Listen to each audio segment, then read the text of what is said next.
तो आज हम लोग देखेंगे कुछ इम्पॉर्टेंट यंत्र और उनके क्या उपयोग हैं जो कि कंपटीशन परीक्षाओं में बहुत ज़्यादा पूछे जाते हैं। अभी हाल फिलहाल में होने वाली परीक्षा 5 तारीख को आपकी पॉलिटेक्निक की है। इसमें आप देखेंगे तो निश्चित रूप से इसमें आपको एक आध क्वेश्चन देखने को मिलेगा जो है, तो इसे आप अच्छे से समझिएगा जो है। देखिए पहला यंत्र है आपका जो है अल्टीमीटर। इससे आप जो है उड़ते हुए विमान की ऊंचाई को मापते हैं। और दूसरा क्वेश्चन यही से पूछा जा सकता है कि उड़ते हुए विमान में कौन सी ऊर्जा होती है, तो उसमें जो है गतिज ऊर्जा होती है। ठीक, तो ये क्वेश्चन आप याद रखेंगे। दूसरा है जो है आमीटर। आमीटर से आप विद्युत धारा मापते हैं जो है। विद्युत धारा का मात्रक भी आप साथ में याद रखेंगे, एम्पियर होता है। और एम्पियर एक सदिश राशि है, अदिश राशि है, क्योंकि ये सदिश के नियम का पालन नहीं करती है, जबकि इसमें दिशा और परिमाण दोनों होते हैं। इसे होना तो सदिश चाहिए था, लेकिन ये सदिश नहीं है। ये कैसी राशि है? अदिश है।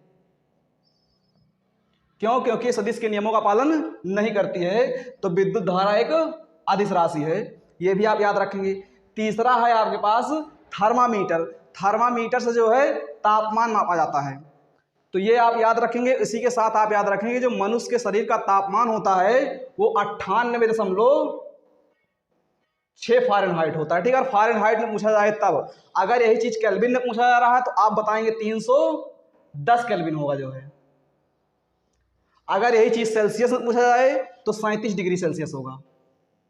तो यहां से आप याद रखेंगे कि मनुष्य के शरीर का तापमान, इन तीनों में से कोई भी ऑप्शन आपके समक्ष आ सकता है जो है। अगर फ़ारेनहाइट में पूछेगा तो 98.6 फ़ारेनहाइट, अगर केल्विन में पूछा जाएगा 310 केल्विन, अगर सेल्सियस में पूछेंगे तो 37 डिग्री सेल्सियस। तो यहाँ से जो है तापमान मापा जाता है किससे? थर्मामीटर से। और मनुष्य के शरीर का तापमान होता कितना है ये हमने बता दिया। ठीक, आगे चलते हैं जो है बैरोमीटर। बैरोमीटर से जो है वायुमंडलीय दाब मापा जाता है, एटमॉस्फेरिक प्रेशर। फिर उसके बाद में है फायदोमीटर। इससे जो है समुद्र की गहराई मापी जाती है कि किसी समुद्र की कितनी गहराई है, आप फायदोमीटर से माप रहे होंगे। उसके बाद में अगला है लैक्टोमीटर। इससे जो है दूध की शुद्धता मापी जाती है, दूध में कितनी शुद्धता है। और यहीं से क्वेश्चन पूछा जाता है कि दूध में कौन सा अम्ल पाया जाता है, तो लैक्टिक अम्ल पाया जाता है। और दूध में दही को बदलने वाला जो जीवाणु होता है लैक्टोबैसिलस नामक जीवाणु होता है, जो कि दूध को दही में बदलता है। तो यहाँ से आप 2-3 क्वेश्चन याद रखेंगे। पहला तो यही याद रखेंगे, दूध की शुद्धता किससे मापी जाती है, तो लैक्टोमीटर से। कौन सा इसमें जीवाणु पाया जाता है, तो लैक्टोबैसिलस। ठीक, और अम्ल कौन सा पाया जाता है, तो लैक्टिक अम्ल। तो यहाँ से आप तीनों क्वेश्चन ध्यान रखे रहेंगे। अगला क्वेश्चन है जो है स्फैग्नोमैनोमीटर। इससे जो है धमनियों में रुधिर का जो प्रवाह होता है उसका कितना प्रेशर है उसको मापा जाता है जो है। ठीक, तो ये क्वेश्चन हो गया जो है। उसके बाद में है ओडोमीटर। इससे वाहन द्वारा तय की गई दूरी को मापा जाता है। और इसी के साथ आप याद रखेंगे स्पीडोमीटर। इससे जो है गाड़ी कितनी आपकी तेज चल रही है उसकी स्पीड को मापा जाता है। फिर उसके बाद में है सिस्मोग्राफ। सिस्मोग्राफ से जो है भूकंपीय तरंगे मापी मतलब तरंगों की तीव्रता मापी जाती है। अब भूकंपीय तरंगे निकलती कैसे हैं, थोड़ा इसको जानते हैं। पहले हम भूकंप को जानते हैं।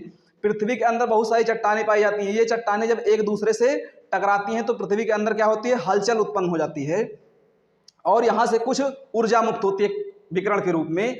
ये तरंगों के रूप में जब बाहर आती है 3 तरंगे आती है, प्राथमिक, द्वितीयक और तृतीयक तरंगे। तो इन तरंगों की जो तीव्रता होती है वो इस सिस्मोग्राफ से मापी जाती है। और यहां पर आप एक क्वेश्चन ध्यान रखेंगे कि भूकंप आने से पहले जो रेडान गैस होती है इसकी मात्रा बढ़ जाती है। कई बार पेपर में यह भी पूछा गया है कि भूकंप आने का संकेत क्या होता है, तो जो रेडान गैस होती है जिसका परमाणु क्रमांक 86 होता है, इस गैस की मात्रा जो है पृथ्वी पर क्या हो जाएगी, बढ़ जाएगी। तो आप समझ जाइए कि वहां पर भूकंप आने वाला था। तो इसी वीडियो करते हैं यहाँ पर अंत। कैसी लगी वीडियो नीचे कमेंट करके आप बताएं। धन्यवाद।